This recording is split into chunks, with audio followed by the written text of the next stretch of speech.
Pour le moment, ce matin, le premier conseil des ministres de l'ère à Gabriel Attal a eu lieu à l'Élysée. 14 ministres étaient autour du président de la République Emmanuel Macron et du Premier ministre Gabriel Attal. 14 ministres pour qui la vie n'est plus la même lorsqu'ils sont nommés. Argent, chauffeur, logement de fonction. Les avantages sont nombreux. Dans un instant, on va tout vous dire sur les salaires. Qui gagne combien, sur les avantages, qui a le droit, à part Patrick Bruel. Qui a le droit à quoi? Il y a Frédéric Mitterrand, qu'on adore. Ancien ministre de la Culture, ancien grand présentateur de télévision. Il était excellent, Frédéric Mitterrand. Très très fort, il était sur TF1 et tout. Hein. C'est une star. Et ministre de la Culture, très bon ministre de la Culture, ça nous a changé de Rima Abdul-Malak, qui nous expliquera comment ça se passe lorsqu'on apprend qu'on va être ministre et tout ce qui change dans la vie. Et puis, Yenad, qui a bossé pour Chouchoute, Marlène Schiappa, voilà, qui nous manque au gouvernement. Nous manquera beaucoup moins que Rima Abdul-Malak, qui serait également avec nous et qui nous dira comment ça se passe, surtout quand on est viré comme Rima Abdul-Malak. Regardez, petit récap, sans Rima Abdul-Malak. Cette semaine, Gabriel Attal est devenu à seulement 34 ans le plus jeune Premier ministre de l'histoire de la Ve République. Il n'y a rien de plus beau, rien de plus fort, rien de plus grand que de servir la France et les Français. Et parmi les membres qui composent le nouveau gouvernement, Stéphane Séjourné, nommé ministre de l'Europe et des Affaires étrangères. Je remercie le président de la République et le Premier ministre pour leur confiance. Mais cette nomination est aujourd'hui vue d'un mauvais œil par certains, car l'homme n'est autre que l'ancien compagnon de Gabriel Attal, avec qui il a même été pacsé. Autre sujet qui fait grandement parler avec ce remaniement, les avantages auxquels les ministres sortants et entrants peuvent prétendre. Alors quels sont-ils? Gabriel Attal, salaire, avantages, richesse, tout savoir sur les ministres ce soir dans TPMP.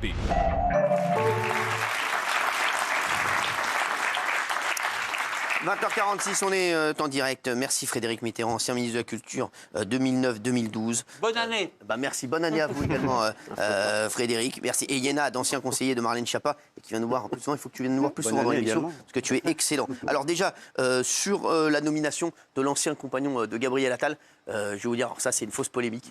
Je vais la dire tout de suite. Il est excellent. Je vous le dis, c'est un garçon qui a fait, j'ai eu la chance de le connaître. Et je peux vous dire que partout où il passe, tout le monde dit qu'il est exceptionnel. Donc je vais vous dire, il est exceptionnel. C'est un mec c'est une tête, c'est une tronche incroyable. Donc je vais vous dire, si dans notre entourage, on a des mecs qu'on trouve extrêmement talentueux, bah oui, on va travailler avec eux. Moi, quand j'ai pris Touche pas à mon poste, j'ai appelé Valérie Benaïm. Voilà. Non, mais franchement. François Hollande, bien sûr, non, mais je vais vous dire, ça c'est un faux. Fois que je viens aussi. Hein. Bah oui, c'est un faux débat total. J'ai même pas envie de débattre là-dessus, parce que je vous le dis, il est exceptionnel. C'est hors sujet. Et alors, je vais vous dire, ça c'est les mecs les jaloux qui veulent trouver la petite bête et qui vont s'arrêter à telle ou telle chose. Je peux vous dire, il est excellent. Voilà, je vous le dis, il est très fort. Moi, si demain, je cherche quelqu'un pour mon entreprise, c'est un des premiers que j'aurai appelé. Donc voilà, c'est un mec qui est partout où il va, je vous dis, il est en réussite. Il y a des mecs qui réussissent partout. Hein. Voilà, mais mettez n'importe où, ils réussiront. Bah, vous allez voir qu'il va être un excellent ministre. Merci en tout cas, parce que comme ça, là, la parenthèse est fermée, parce que j'en ai marre des jaloux. Petite parenthèse, je pense que si ça avait été un couple hétéro, potentiellement, il y aurait quand même moins de polémique. Ségolène Royal, il n'y a pas eu de polémique. Voilà, c'est ça. Là, c'est vraiment un prétexte pour une catégorie de personnes qui est homophobe, de se jeter dessus. Enlevez-moi d'ailleurs ça, là. Enlevez-moi ça. Je ne supporte pas. C'est n'importe quoi, ça. C'est des abrutis qui ont soulevé le débat et nous, on le relaye derrière. Donc, on ne le relaye même pas, on clôt le débat direct. Merci, en tout cas, à vous deux d'être là. Alors, Rachida Dati, ministre de la Culture, c'est un bon choix, non? Oui, c'est un bon choix. Moi aussi, je trouve. C'est une idée surprenante, tout le monde a été surpris, évidemment. Elle-même, peut-être aussi, d'ailleurs. Mais c'est un bon choix parce que c'est un ministère qui a besoin d'être non pas dynamisé, parce que la ministre avant était excellente. Rima Abdul-Malak? Oui, excellente. Non, mais je sais qu'il ne faut pas parler de corde dans la maison d'un pendu. En tout cas, elle était excellente. Rima Abdul-Malak. Non, mais...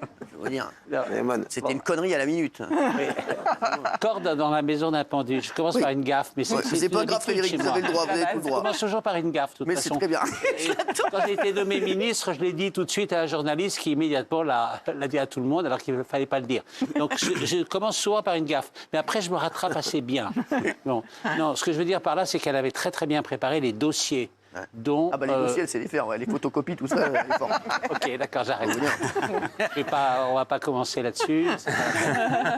Non, mais si, elle était bonne dans les photocopies, tout ça, je le sais. Non, mais Frédéric, comment vous avez, qui vous l'a annoncé, vous, que vous alliez être ministre? Pardon? Quand vous avez été nommé ministre, qui vous l'a annoncé? C'est Nicolas Sarkozy qui me l'a annoncé. Directement, ouais. Ouais. Comment vous avez réagi? Vous y attendiez ou pas? J'ai dit oui tout de suite. Mais je me doutais de quelque chose.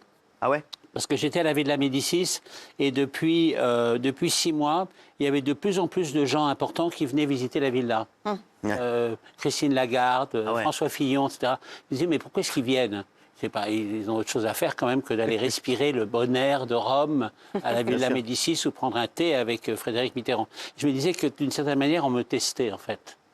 Et comme je me débrouillais pas trop mal à la villa, finalement, hop, c'est venu comme ça. Vous débrouillez bien partout. Pardon? Vous débrouillez bien partout. Non. Regardez comment j'ai commencé là. C'est rien. Ne réclintez pas. On commence toujours par une gaffe. Mais non, pas du tout. C'est quoi quand on arrive? Parce que c'est vrai, on se dit, on est ministre. On n'a jamais fait ça. Quand vous arrivez, comment ça se passe? Il y a quoi? Il y a quelqu'un qui vous guide, qui vous dit voilà. Cyril, il y a une chose, c'est que dans ma famille, j'ai eu quelqu'un qui a fait de la politique. Ah oui, non. Oui, Jacques Chirac. Oui, c'est ça. C'était un copain de ma mère, voilà. Et donc c'est quelqu'un qui a fait de la politique. Donc je suis assez. J'ai pas été surpris du tout par le fonctionnement parce que. Il n'est pas impressionné, quoi. Non, mon père était très très proche de François. Ouais. Donc j'ai passé toute mon enfance. Quand François avait des difficultés, on en parlait tout le temps à la maison et on était solidaires. Et quand il a eu moins de difficultés et qu'il était du président de la République, on était aussi solidaires. À ce moment-là, moi, j'allais plus le voir d'ailleurs parce que ça me faisait peur un peu. Je voulais pas être pris dans le système. Mais quand même, j'avais l'habitude. Je savais comment ça marche. Bon. Non, mais quand c'est arrivé, moi, de toute façon, je sais pas. Cyril, j'ai pas peur. Ouais. Je sais pas pourquoi. Je suis pas quelqu'un de particulièrement courageux, mais j'ai pas peur. Donc voilà. Non, vous aviez fait de la télé avant. C'est arrivé comme ça. Je suis arrivé avec mon scooter. J'ai un monsieur qui m'a dit, je suis le commandant machin, je serai votre officier de sécurité. Bon, bah, très bien. Puis je suis allé dans mon bureau et puis voilà. C'est vous qui avez prêté votre scooter à François Hollande ? La seule chose qui m'embêtait, c'est que je succédais à quelqu'un pour qui j'avais beaucoup d'estime, qui était Madame Albanel. Ah ouais, Christine. Qui était une femme très bien. Ah, très sympa. Oui, une femme très bien. Bah, elle était bien. Oui, et puis une grande littéraire. Ah oui. C'est elle qui avait notamment contribué au meilleur discours de Chirac, le discours que Chirac a fait quand François Mitterrand est mort. C'est ça. Ouais. Un discours absolument formidable. Exceptionnel. Ouais. Sur le thème, on était ennemis, on était adversaires, etc. Mais je le respectais de ça. Alors, c'est elle qui avait fait le texte, c'était absolument magnifique. Donc j'avais beaucoup de respect pour cette femme et j'étais embêté de lui succéder comme ça brutalement. Ouais. Mais bon, surtout que je n'avais pas du tout intrigué pour devenir ministre, je n'avais rien fait.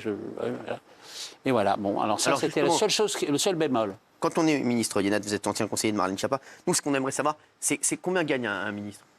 Un ministre, c'est 10 440 à peu près. Brut, 140 10 000 euros à peu près. C'est quoi les avantages pour un ministre? Alors, un ministre a un chauffeur. Ouais. Oui. Il a des billets d'avion et de train qui sont aussi compris. C'est pour travailler. Tout à fait. Pas pour partir en vacances, c'est pas pour aller à Tahiti. Pas comme Anne Hidalgo, c'est pas pour partir à Tahiti. Pas pour aller à Tahiti. Non, c'est des billets pour se déplacer qui sont Anne Hidalgo qui part à Tahiti avec l'Amérique. Tout à fait. Elle a payé son billet de retour. Hein, oui, moi aussi j'ai payé mon billet de retour. Mais bon, quand elle s'est fait griller. Non, attendez, je voulais pas aller là non plus. C'est terrible cette émission, je devais faire télégaffe. J'essaie de ne pas en faire trop. J'adore, et Frédéric, moi j'adore au contraire. Oui. Ça me chauffe. Liénard, donc il y a quoi d'autre? On a un logement de fonction aussi. Moi, j'avais pas de logement de fonction. Certains peuvent avoir un logement de fonction. Moi, j'avais pas besoin. Il y a certains ministres qui sont obligés d'être sur place dans le ministère. Je pense au ministre de l'Intérieur pour des questions de sécurité. Il est obligé d'être sur place. Ah ouais. Ça veut dire que Gérald Darmanin, il dort. Tout à fait. Ah ouais. Oui, parce qu'on l'appelle à 2h du matin, il faut il descend dans son pyjama Mickey et il. Voilà. Il prend l'ascenseur, il descend 5 étages et voilà. Non, mais c'est vrai, c'est comme ça. Oui. Ouais. Donc oui, mais on a un bon salaire. Mais il faut vous dire aussi une chose qui est très très étrange, c'est quand même tout d'un coup on se retrouve à la tête d'une énorme entreprise. Ouais, c'est ça. Le ministère de la Culture, c'était de mon temps, c'était au moins 30 000 personnes. Hein? Oui, 30 000 personnes, mais oui. Ouais, vous avez les gardiens des musées, vous avez les gens qui travaillent dans les théâtres, vous avez 30 000 personnes. Ah oui. Et 30 000 personnes, pas qui font rien, hein, qui travaillent vraiment. Alors ça fait quand même un énorme truc. Et vous êtes en quelque sorte le patron de ces gens-là. C'est ça. Alors, quand avec vous les arrivez... syndicats aussi, évidemment, qui vous le font sentir à leur manière. Donc tout ça est assez compliqué. Ça, je n'avais pas l'habitude. Ouais, c'est sûr. Mais comme je vous dis tout à l'heure, je n'ai pas peur. Donc vous avez peur, vous? Vous avez peur? Non, j'ai pas peur. Bon, bah, très bien. J'ai pas peur quand je me suis retrouvé. Quand je me suis retrouvé au journal de 20h, quand il y a eu toute l'histoire avec Marine Le Pen, mon livre, etc., et que je devais m'expliquer quand même au journal de 20h en direct, j'avais ma mère au téléphone qui était en larmes avant, en me disant ça recommence, c'est comme l'affaire de l'Observatoire avec François, etc. C'est terrible, mon fils, qu'est-ce que tu as fait, etc. Rien. Vous n'avez pas eu peur? Pas du tout, non, parce que j'ai peur quand je suis en tort. Ah, voilà. Mais quand je ne suis pas en tort, je savais. Tout le monde considérait que j'étais en tort. Moi, je savais que je n'étais pas en tort. Donc, je n'avais pas peur. Donc, je me suis assez bien défendu, d'ailleurs. Yanad, alors, quand on est ministre, on est le roi du monde. Mais comment ça se passe quand on n'est plus ministre? Comment ça se passe? C'est ce que disait Raffarin. On monte dans la voiture et puis elle ne démarre plus. C'est ça. Non, mais c'est vrai. On monte derrière, elle ne démarre plus. C'est vrai. Non, mais du jour au lendemain, on passe du centre de l'attention à plus rien. D'une seconde à l'autre. D'une seconde à l'autre. Oui. Il faut même partir assez vite. C'est fini, genre il faut partir vite. Et puis... Du jour au lendemain, il faut faire ses cartons et on vous dit il faut partir assez vite. J'ai une anecdote assez marrante d'ailleurs là-dessus. Ouais. C'est que quand il y a un ministre qui change dans un ministère, généralement les équipes changent. Donc les équipes doivent partir. Oui. Il y a un directeur de cabinet il y a quelques années qui a décidé de rester entre les murs et de ne pas partir. Et quand le nouveau ministre est arrivé, il s'est présenté en lui disant Monsieur le ministre, je suis votre nouveau directeur de cabinet. Et il est resté. Ah oui, mais ça, voilà, au culot, il est resté. Voilà. Tout à fait. Je pense que je vais faire pareil après l'émission, je vais rester dans le local technique, comme ça l'empêchera encore là. Mais... Une confidence qui n'est pas très amusante. J'avais une de mes tantes que j'adorais, une des sœurs de François Mitterrand, mais qui était très fantasque. Et elle avait eu des revers de fortune, etc. Et donc, François Mitterrand, malade, etc., l'avait installé dans son appartement à l'Élysée. Fin de François Mitterrand. Donc, il lui explique, écoute, maintenant, il faut que tu trouves un autre endroit, parce que c'est terminé. Ah non, non, pas du tout, j'ai parlé avec Mme Chirac, alors je peux rester. C'est génial, non? Elle était complètement inconsciente et très sympathique. Vous étiez triste quand vous aviez dû quitter votre poste? Vous étiez triste? Non. Non? Ça prend du temps. Sur le moment, on est encore sur la lancée. Ce qui est de plus en plus ennuyeux, c'est quand on se rend compte que des choses bien, parce qu'on sait quand on fait des choses mal, mais quand on fait des choses bien, quand on a fait des choses bien et qu'on voit qu'elles sont abandonnées. Ouais. Alors ça rend très triste. Et ça vient peu à peu. C'est une sensation qui vient peu à peu, pas tout de suite. Yanad, elle était triste, Marlène, ou pas? Elle n'était pas triste, la politique, c'est pas un métier. Marlène, par exemple, elle a eu une vie avant, elle a une vie après, maintenant. Bien sûr. Je pense que c'est important de se dire que la politique, ça a un début. Ça a aussi une fin. Ah, mais c'est dur. Oui. C'est dur, mais c'est important de ne pas en faire un métier, de ne pas y dédier toute sa vie. Ça permet déjà d'être plus connecté avec les gens et d'être plus réaliste dans sa pratique de la politique. Mais oui, moi personnellement, j'ai vu que, j'ai senti que la politique n'était pas un métier. Tu es jeune, mais tu es jeune et tu es très sage. Quand on est plus âgé, on est moins sage. Exactement. Regardez Daniel Moreau. En vérité, on est moins sage. Et en fait, ça manque. Ouais. Oui, mais c'est une drogue. Terriblement. Ouais. C'est comme les gens qui ont fait des films importants ou qui ont joué dans des pièces de théâtre importantes. La télé même. Ça manque. C'est pas tellement c'est pas tellement le pouvoir qui manque. Je vous dis précisément sur ce que je viens de vous dire. C'est pas le pouvoir qui manque. C'est le fait que ça je pourrais faire ça. Ouais. Et puis on peut pas. Ou ça je pourrais lui dire et on peut pas. Et alors qu'avant on pouvait. Et ça, c'est une chose qui est très, très, pas douloureuse, mais qui est très pénible quand même, et qui ne s'efface pas. 10 ans plus tard, j'en suis encore là, à me dire, voilà. C'est pour ça que je trouve que le choix de Rachida Dati est un très bon choix. Excellent. Oui. Parce qu'elle va... elle va avoir une relation très très saine à la politique. Elle va avoir une relation sans doute brutale, mais bon, de toute façon la politique est incroyablement brutale, et elle va se faire respecter, et je pense qu'elle va se faire respecter par ceux-là même qui l'ont nommée. Ouais. C'est-à-dire que je pense qu'ils ne soupçonnent pas à quel point elle va être coriace. Et ça, c'est très important.